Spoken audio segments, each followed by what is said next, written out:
Assalamualaikum warahmatullahi wabarakatuh. Bismillahirrahmanirrahim. Alhamdulillahirabbil alamin. Bersyukur kepada Allah Subhanahu wa taala karena di kesempatan ini kita berjumpa lagi dengan Anda dalam keadaan sehat walafiat. Semoga saja keselamatan dan kebahagiaan senantiasa menyertai kita semua. Amin ya rabbal alamin. Dan bersolawat kepada baginda Rasulullah Sallallahu Alaihi Wasallam, yang mana sebab ilmu dari beliau kita bisa mengetahui di antara yang hak dan yang batil, dan bisa mengetahui di antara yang halal dan yang haram. Maka dari itulah yuk kita memperbanyak membaca sholawat kepada Nabi Muhammad Sallallahu Alaihi Wasallam dengan ucapan Allahumma sholli ala Sayyidina Muhammad wa ala ali Sayyidina Muhammad. Rabbi shrah li sadri wa yassir li amri wahlul 'uqdatam min lisani yafqahu qawli. Para sahabatku yang dimuliakan Allah Subhanahu wa taala, pada konten ini saya akan membahas tentang pengkhianat di dalam sejarah agama, yang mana pengkhianat itu terjadi di masa kepemimpinan Umar bin Abdul Aziz, yang mana referensi ini saya mengambil dari kitab Al-Mawa'idul Usfuriyah. Sebagaimana khianat ini merupakan salah satu sifat yang paling buruk dan yang paling tercela dalam pandangan Islam, serta pengkhianat ini merupakan ciri paling mendasar dari orang-orang munafik dan orang itu yang dibenci Allah Subhanahu wa taala. Sebagaimana Allah berfirman di dalam surah An-Nisa ayat yang ke-145. A'udzubillahi minasyaitonir rajim. Bismillahirrahmanirrahim. Innal munafiqina fid darkil asfali minan nar walan tajid lahum nasira. Sesungguhnya orang-orang munafik itu nantinya dengan Allah akan ditempatkan pada tingkatan neraka yang paling bawah, dan kamu sekali-kali tidak akan mendapat menolong kepada mereka, seperti itu. Namun sebelumnya, bagi teman-teman yang baru menemukan channel ini, alangkah baiknya tolong di subscribe terlebih dahulu, dan jangan lupa aktifkan notifikasi loncengnya untuk mendapat video baru dari channel ini. Seperti apa kontennya? Yuk ikuti saya dan tonton videonya sampai selesai supaya tidak gagal paham.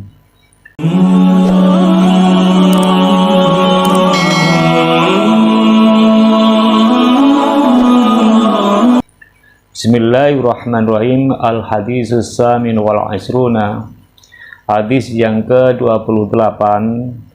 An Asma'ah binti Umaisin al-Khushamiyah, dari Siti Asma yang merupakan putri dari Umais al-Khushamiyah radhiyallahu anha.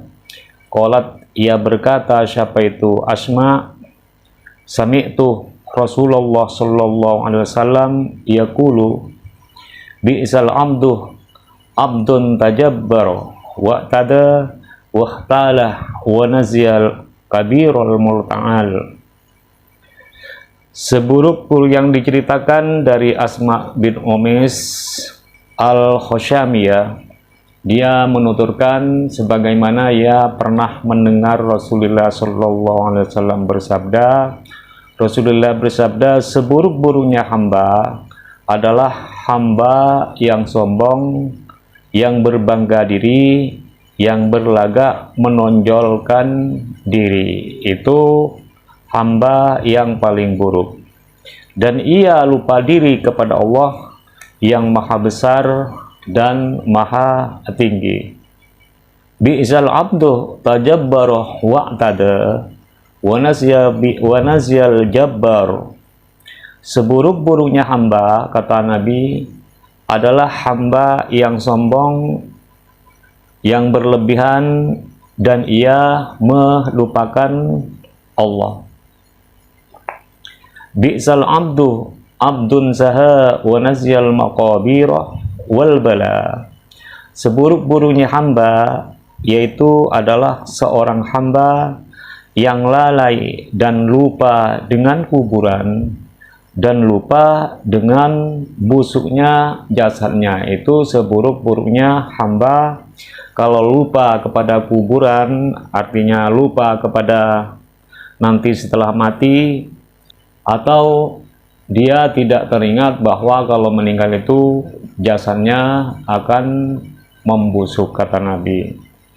Bi'sal abdu abdun ata wa tagha wa nasyal mabda'ah wal muntaha.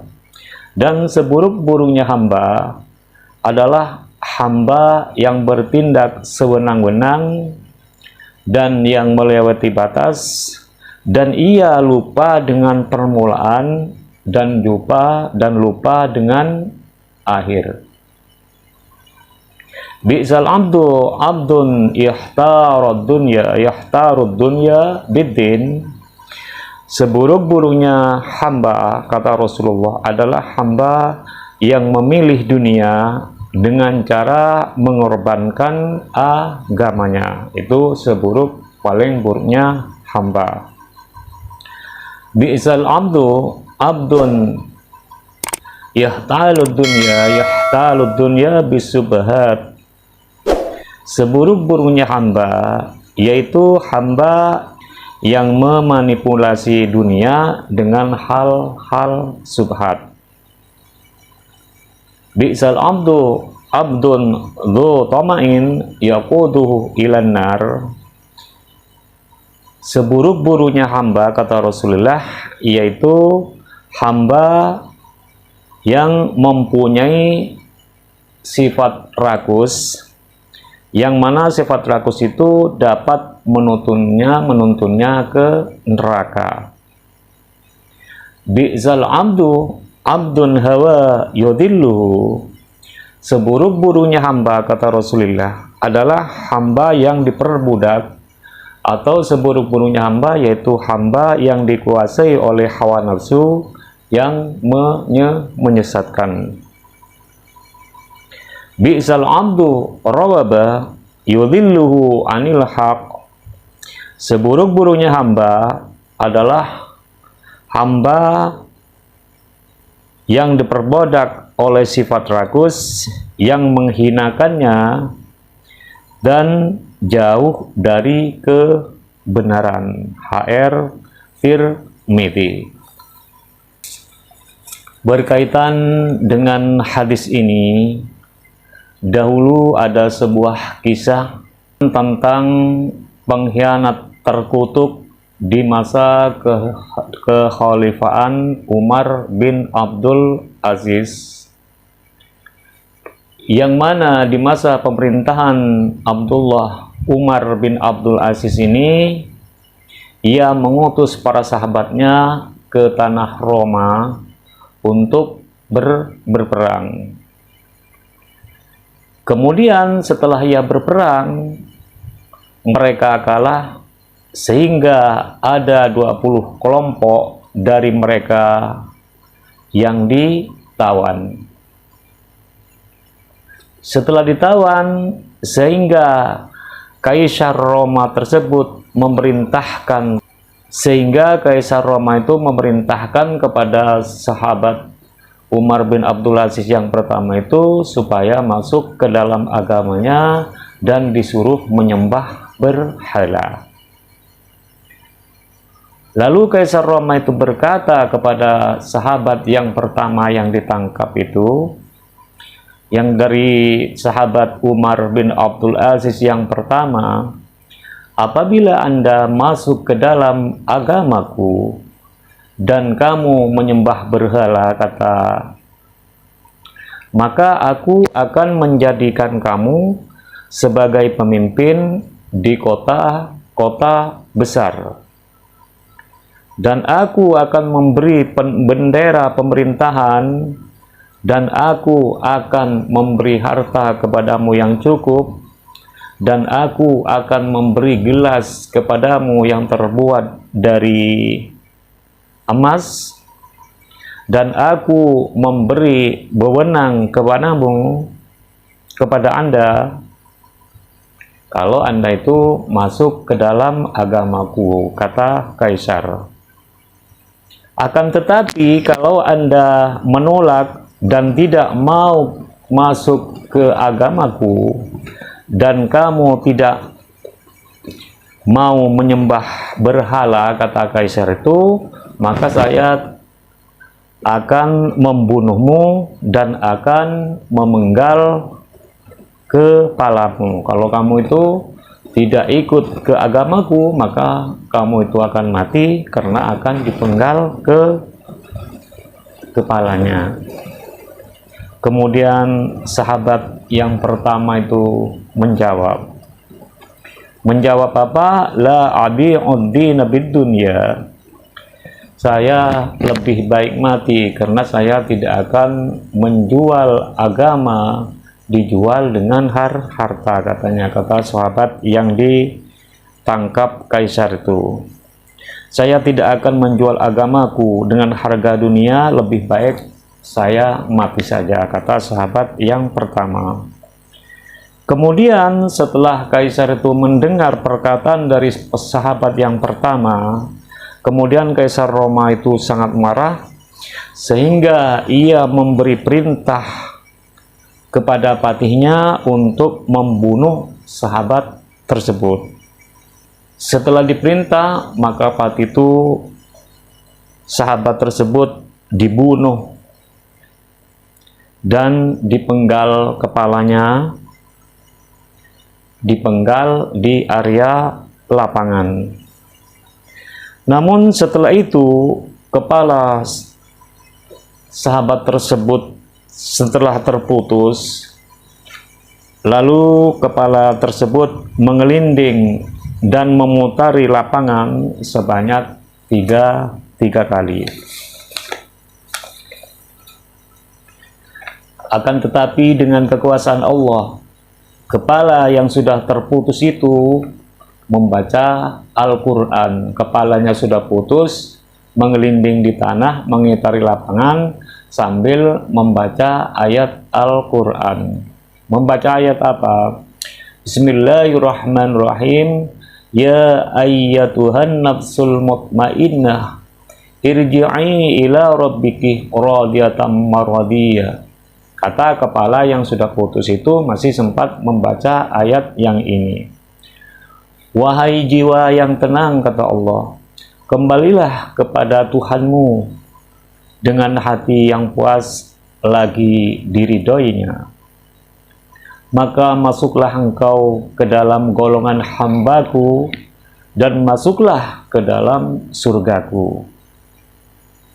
Sekali lagi setelah kepalanya terputus, jatuh ke tanah, lalu kepala itu berputar 3 kali mengelilingi lapangan tersebut.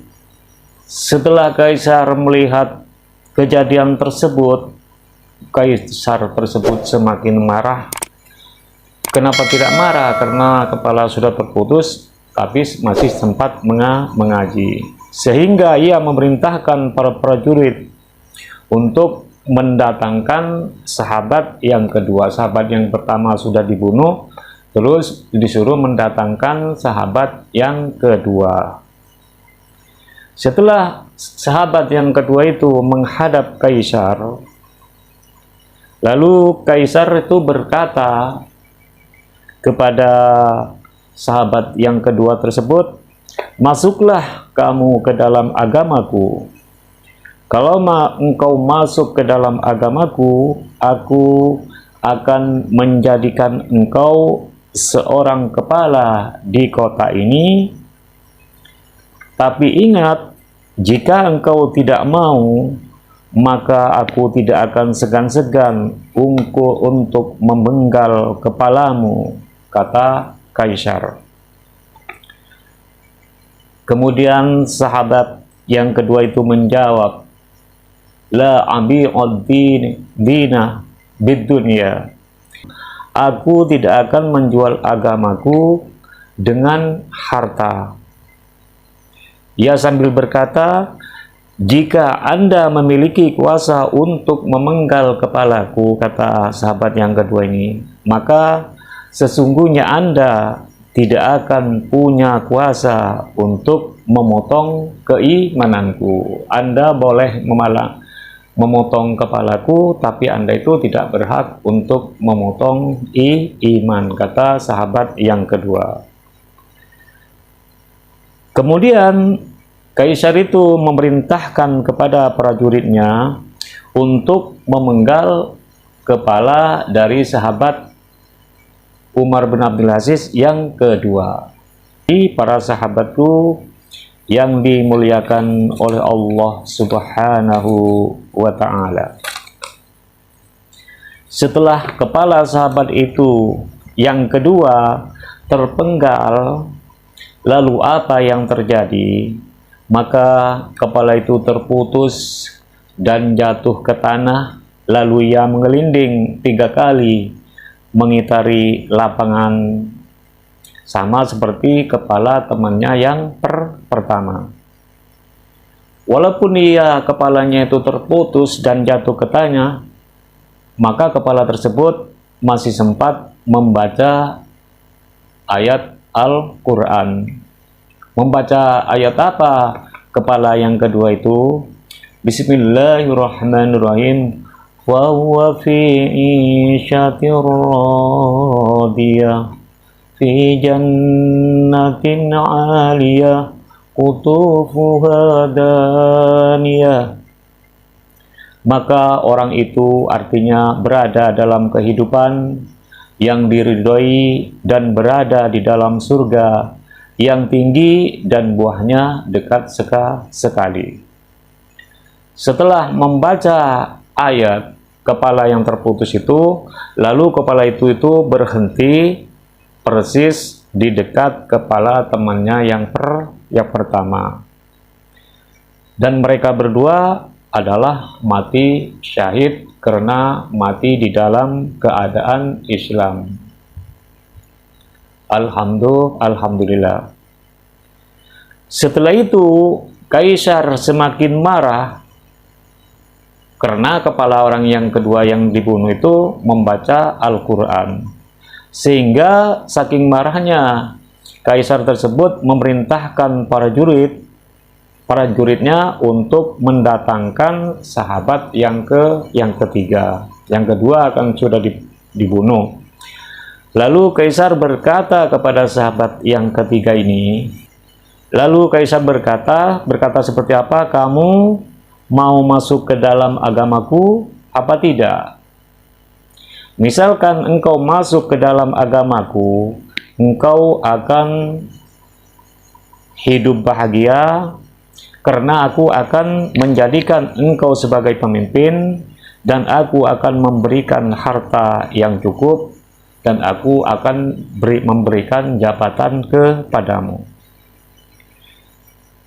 Setelah menawarkan kepada sahabat yang ketiga itu, kemudian sahabat yang ketiga ini rupanya tidak sama dengan sahabat yang pertama dan yang kedua, sehingga ia menjawab, kalau begitu, dan ia sambil berkata, saya lebih memilih dunia daripada memilih akhirat. Saya tidak apa-apa, saya lebih baik memilih dunia karena saya bisa kaya, tidak akan memilih akhirat.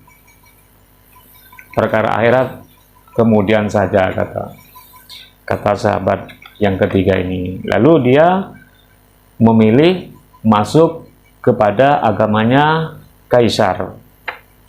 Para sahabatku yang dimuliakan oleh Allah Subhanahu wa Ta'ala, karena ia mau masuk ke dalam agama kaisar, artinya dia sudah murtad masuk ke dalam agama kaisar tersebut.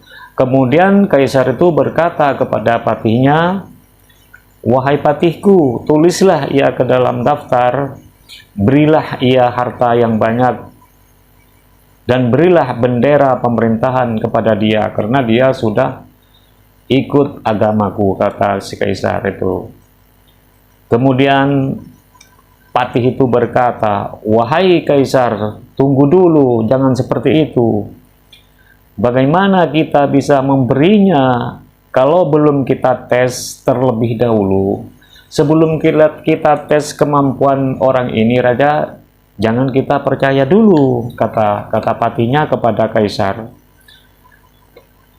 "Apakah ia serius atau tidak? Kita belum tahu," kata patihnya itu. "Wahai kaisar, katakan kepadanya, dan kalau Anda memang benar-benar mau ikut agamaku, maka coba bunuhlah salah satu temanmu itu. Coba kamu membunuh dulu temannya itu.